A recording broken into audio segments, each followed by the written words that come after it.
black feminism? And is it needed in the black community? And my answer to that question is not just no, but hell no. And I want to talk about something pertaining to feminism, bro.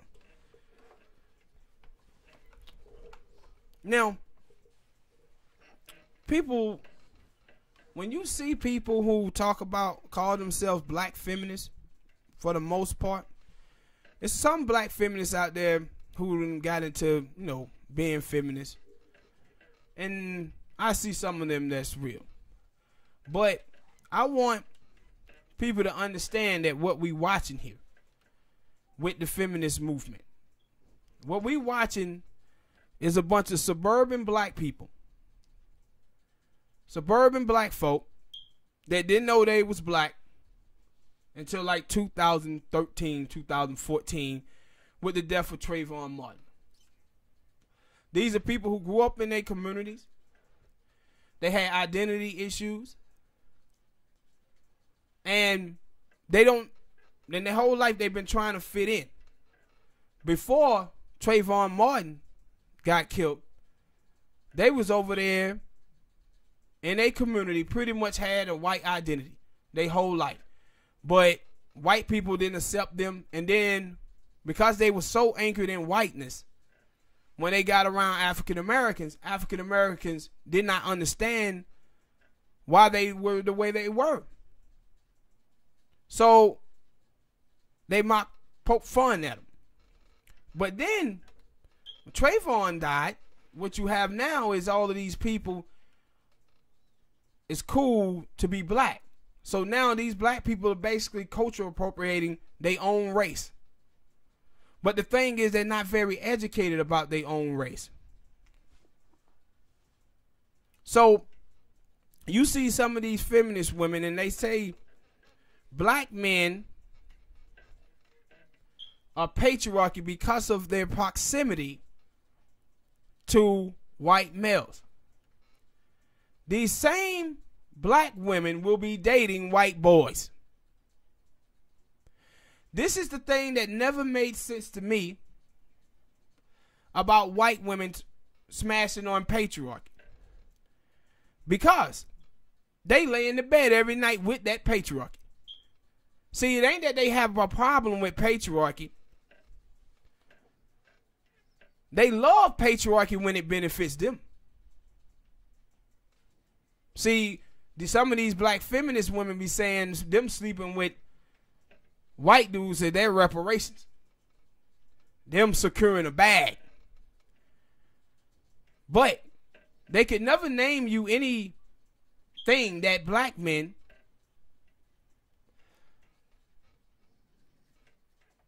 show patriarchy at. Now, I want to tell you some numbers, because this is some of the bull stuff that they like to talk about. They love to talk about, oh, black men kill black women or whatever. But let's look at this. White men kill their women at a 2-to-1 ratio. Intimate partners homicide in the black community is a statistical tie, which means black men and black women kill themselves at the same level. So white men kill white women more. Now, said black intimate partner homicide is bidirectional. Black men are killed by their partners more than white men, and kill their partner less than white men. So, what you have is black women are killing black men more than white women are killing white men. Most of that is soul food. No, this is murder, man. This is like killing them. And then it says, black men experience this violence from black women at double the rate black women experience it from black men in comparison to white men. And the reason why this is, it's about poverty. So when you have these black women out here pushing these narratives, bruh, They making this about blackness. And see, this is what I'm talking about when I say these women are not anchored in blackness. So they don't know what the hell is going on with black people. And they talking from a white woman's perspective about white men. But they don't shade white patriarchy because they want to be in white women's position with those white men. So they make black men patriarchy to say, well, black men are bad, that's why I'm not dating them and I'm trying to date white dudes. So you got a lot of black women out here pretending and culture appropriating black women. But their whole childhood has been a white experience, a white upbringing. They done went to white schools, predominantly white schools, white churches. And they're not anchored in their people, man. So what you see is a mixture of them. They sit up here and try to learn black people and black culture through hip hop and movies and stuff. But constantly talking from a white woman's perspective. Now I want to ask you, talk about, like, you know, when you watch Tyler Perry, Madea. No.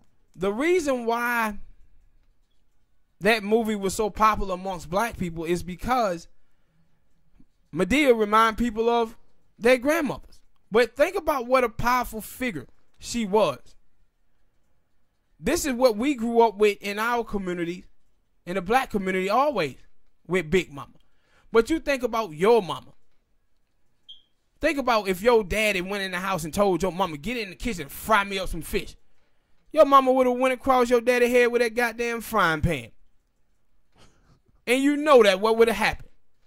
But see, these black chicks who don't live in the inner city and they ain't around black women, they think that black women are something under the oppression of black men. No, boo. In the black community, they have always been equal.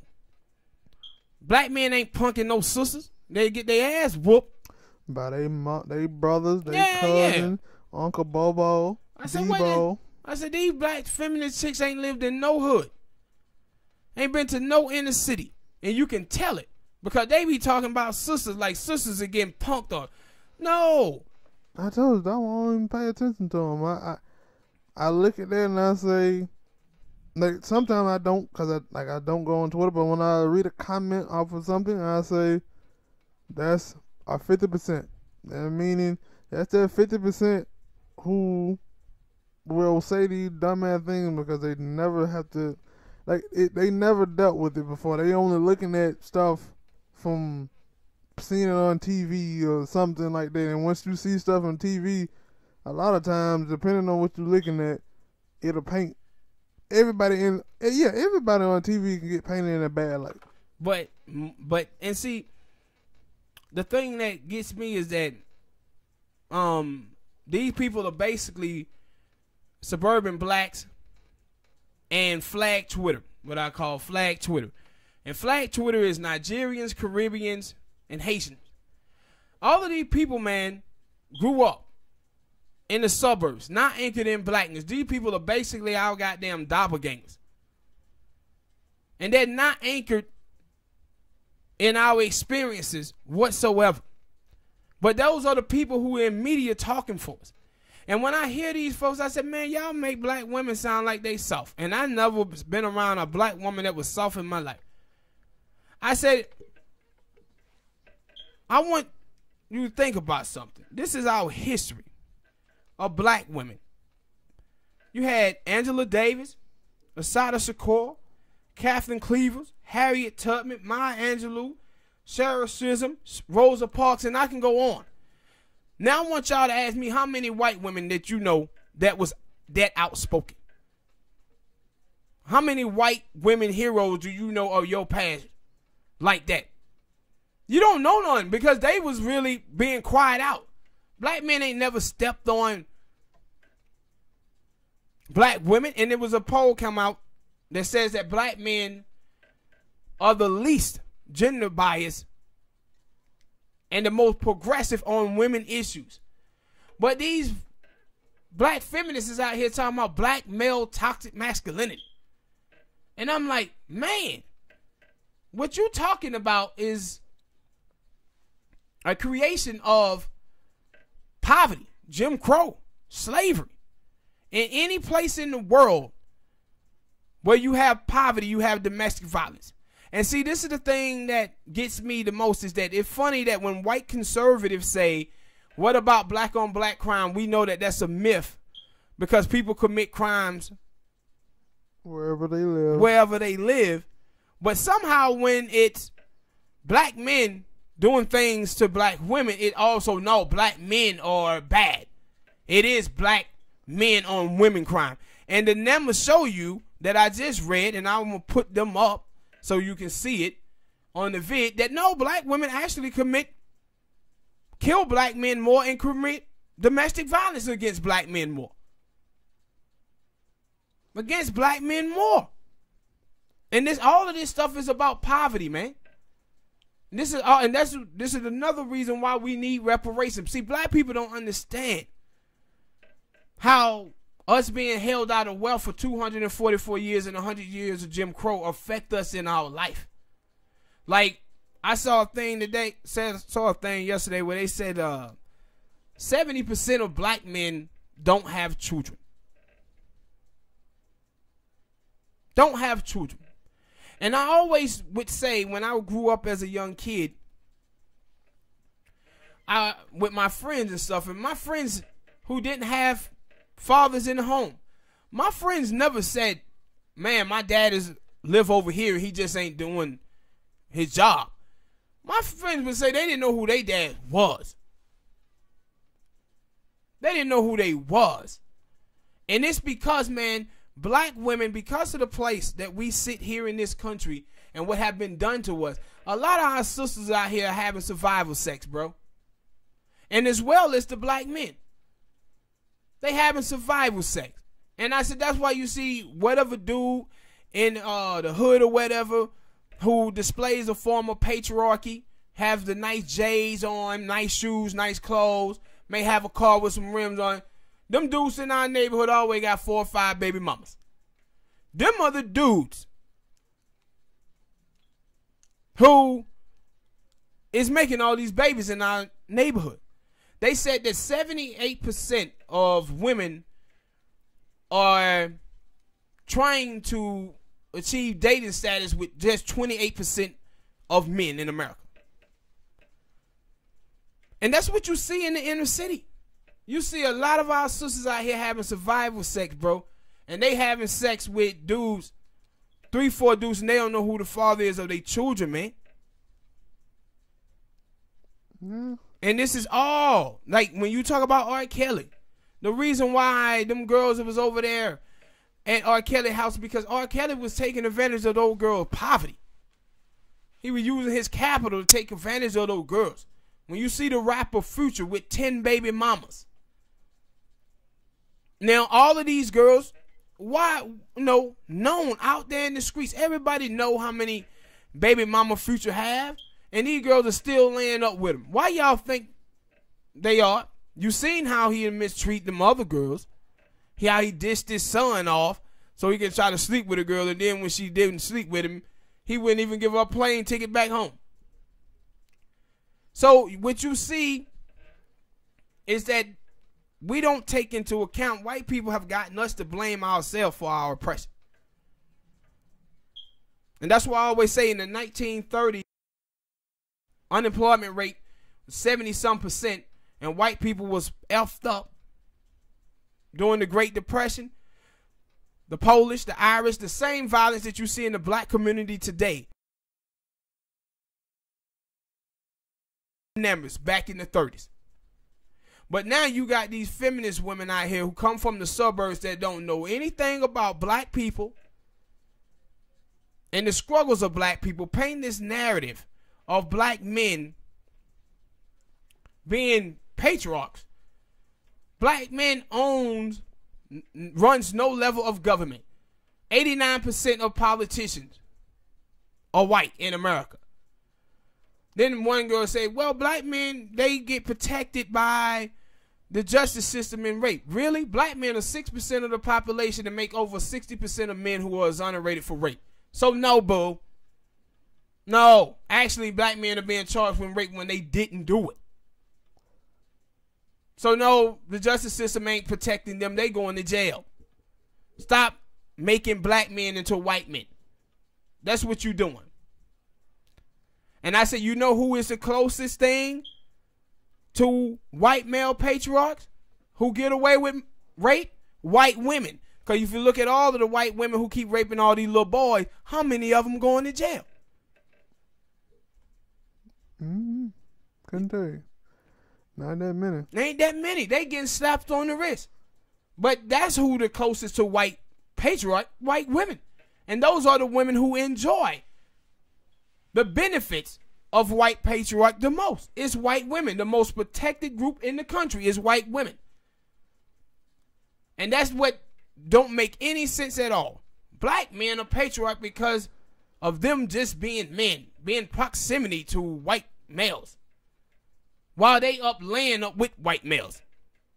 Like every time you see these feminist chicks online who be talking this foolishness, man, if you hit their Instagram, there go Brad. There go Brad. But never talking about white patriarchy, but pointing out, making stuff up about black men and making black men into white men. When you see all the billionaires and again, when we talk about reparations and I talk about the positioning of black women, our black queens in this country, you watch Bezos. Bezos' wife divorced his wife. She became the 4th richest woman in the world just because of that divorce. Single black mothers in America are worth $5. $5. That's how much single black mothers are worth. $5. This is why we need reparations. See, because of the general makeup of our country of being held back and all of that money, that's why I said what people need to understand what white supremacy is socialism for white people. Therefore, a white man can get a divorce or have a baby with someone because of all the wealth that been passed down. 65% of the wealth in America have been passed down. He have wealth and other money to make sure that those kids are fine. Black men don't have that. So what we'll do if black men are not in their truth, we blame them. And like I said, a lot of times girls don't even know who their fathers are of their children. And you have black men having survival sex, sleeping with this girl and that girl, so because those girls are doing things for them, financial wise.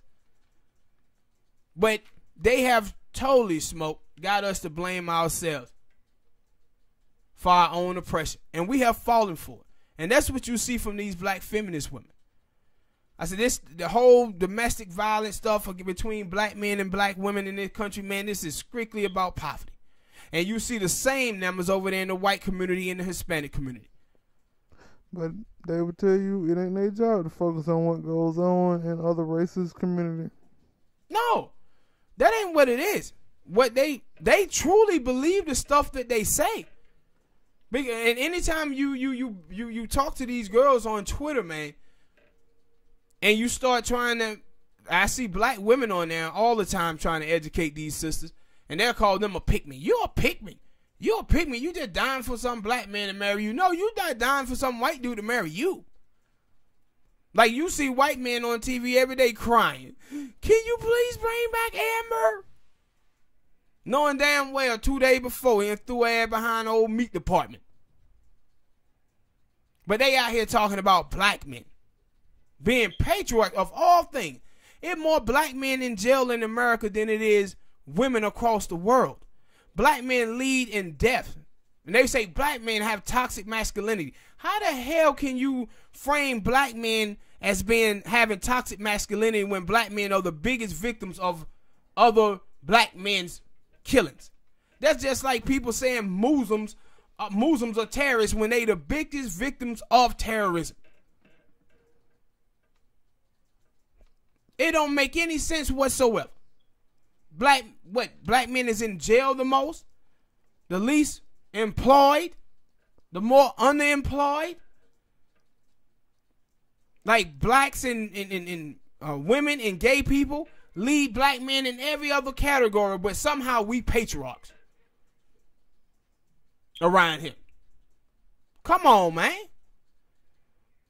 Now, I don't have a problem. Like, my sisters, aspects of my sisters are oppressed out here. My sister got problems they're oppressed for, like I said, 244 years, 100 years of slavery. But, man, for these crazy feminist women, y'all going out of y'all way to make yourself out to be oppressed. Y'all in there oppressing the limits. And I said, what y'all want to be, y'all want to be white women. You want to be white women. And because you want to be white women, you out here making black men out to be white men. Without looking into any of the data. Going off of stupid stuff. And I said, this is what happens when you put our doppelgangers in position of power. The boule blacks from suburban neighborhoods and flag Twitter. Black immigrants who know nothing about African American life, African American history, because they're not anchored in blackness. And these people out here talking for black women and out here talking for black men. The same slandering of black women that you see from these bed bucks online. Most of them coming from flag Twitter. Suburban black dudes. Same stuff with the slandering of black men. Coming from flag Twitter. Coming from the boule blacks. And that's why I said we have to use Twitter, Instagram, Facebook, YouTube, man. Because these people are no different than the movie Birth of a Nation, the first one.